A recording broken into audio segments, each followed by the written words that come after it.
Bismillah ar-Rahman ar-Rahim. Rabbi shrah li sadri wa yassir li amri wa halul uqdatan min lisani yafqahu qawli.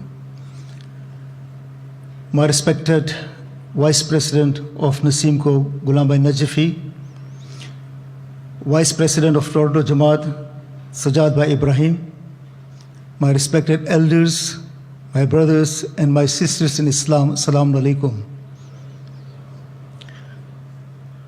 In preparing this speech, I had planned to begin in a different tone, but there are matters concerning our community that are more pressing than the election of the next president of the World Federation.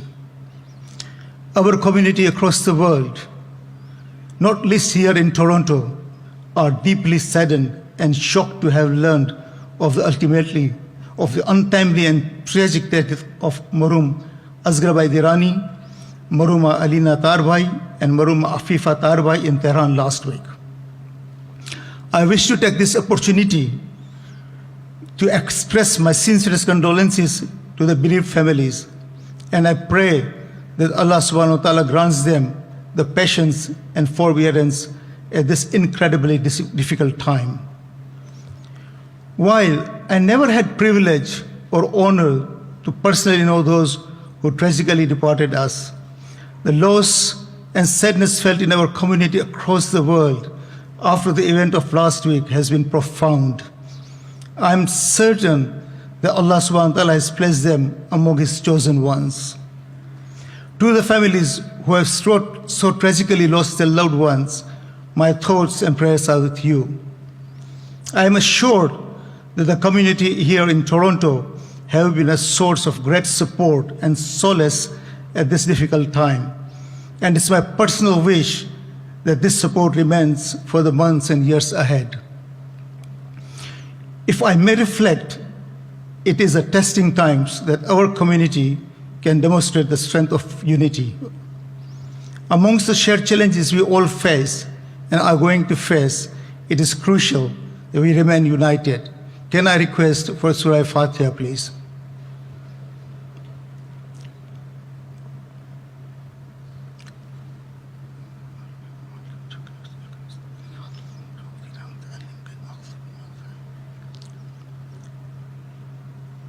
Can I also request that we continue to pray for our esteemed Marjai for his full recovery? May Allah subhanahu wa ta'ala protect him and give him a long life.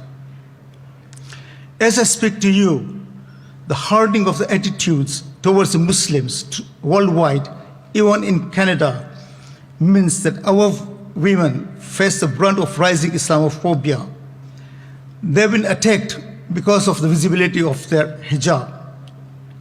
Our youths are equally under tremendous pressure to feel accepted in the society with rising questions over their values and loyalties. However, the most significant challenge concerns the state of our Khoja community directly. Across the world at this time, our Khoja community is at the risk of division. We give ourselves and our fellow members particular labels. We focus on differences when we have to work on the unity.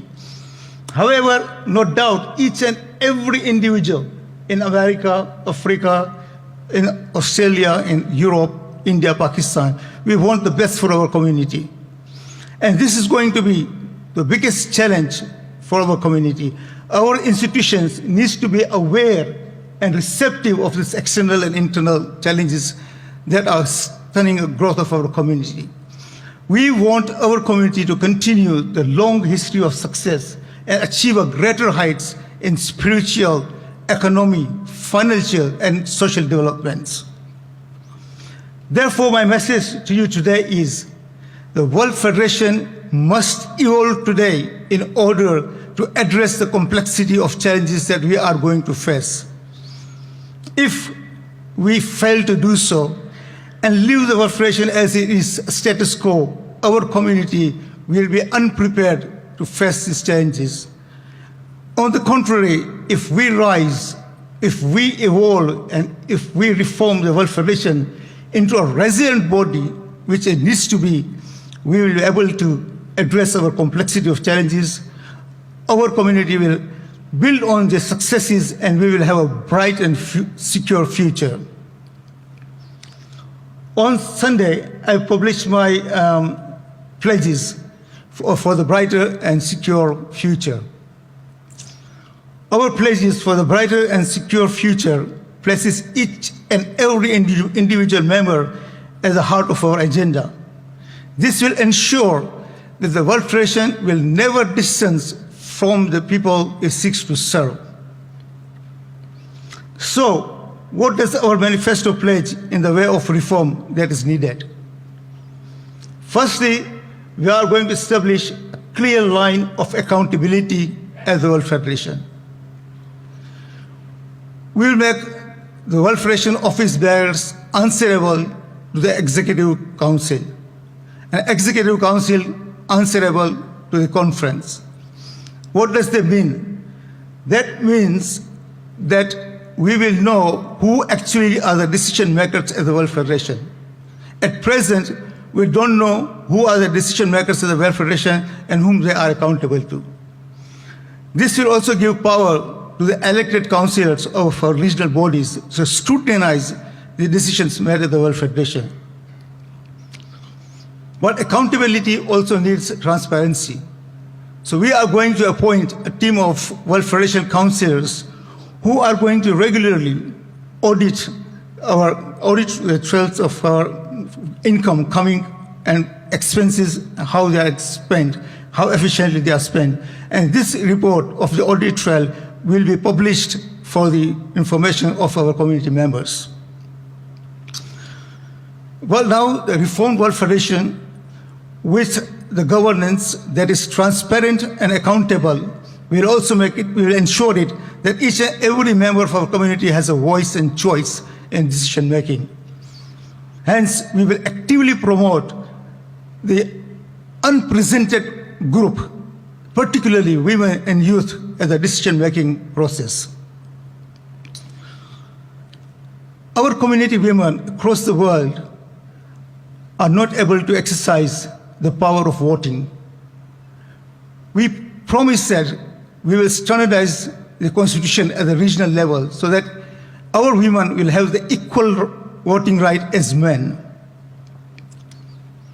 As far the rising of Islamophobia is concerned, we ensure that the World Federation's strategy will include public affairs and external communication, which will be embedded into it. We will form a team of highly experienced media, public affairs, and communication professionals within our community. And we will work along with the other Muslim community to handle the Islamophobia. As Islamophobia is a threat to our religion and our faith, similarly, we have risk and towards our environment. And it's our obligatory duty to preserve our environment. So therefore, the World Federation, along with the regional bodies, will commission environmental and climate experts who will audit the impact of our operations at the environment. What happens there? By gauging that, we are going to reduce our environmental things up to the, we say that up to the next decade in 2030, we will make it sure that our regional body and our World Federation operations are zero carbon.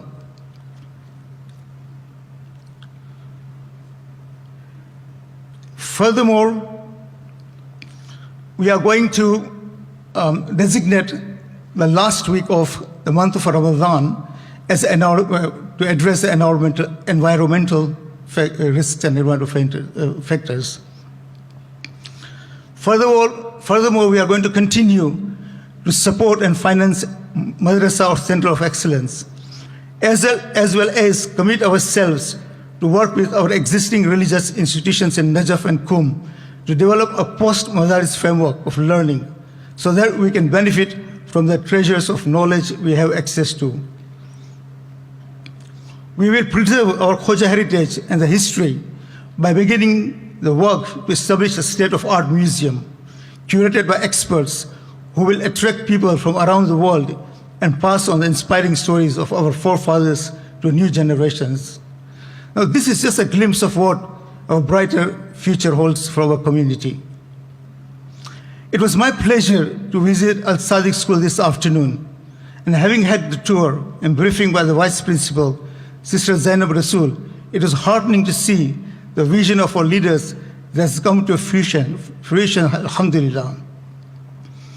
It was impressive to see our students' akhlaq, their confidence, and positive interaction between the teaching staff and students. Inshallah, if I am elected, I would like to form a cohesive approach where best practices are shared amongst all our community schools globally. So at this election, we have a clear choice. Either we leave World Federation as it is, a status quo, or reform it and have a brighter and secure future. Those of you who are here and those of you who are not able to come here, who are watching on the net, the choice is here, you to make this choice. It is a choice of recognition that the World Federation needs to be reformed, evolved into a resilient institution, which it needs to be, so that we can tackle the challenges that we are going to face in future and have a brighter and secure future. Or we just leave the World Federation as it is and take a risk, and our community will be unprepared to tackle our shared challenges. Serving the Council of Open Jamaats, which is our regional federation, for 6 years, and as the Vice President for that regional federation, I have a proven track record of delivery, and I ensure that this vision of mine will be action, how ambitious it is. Now, the choice is yours, either the brighter and secure future for the World Federation or the status quo. Assalamu alaikum wa rahmatullahi wa barakatuh.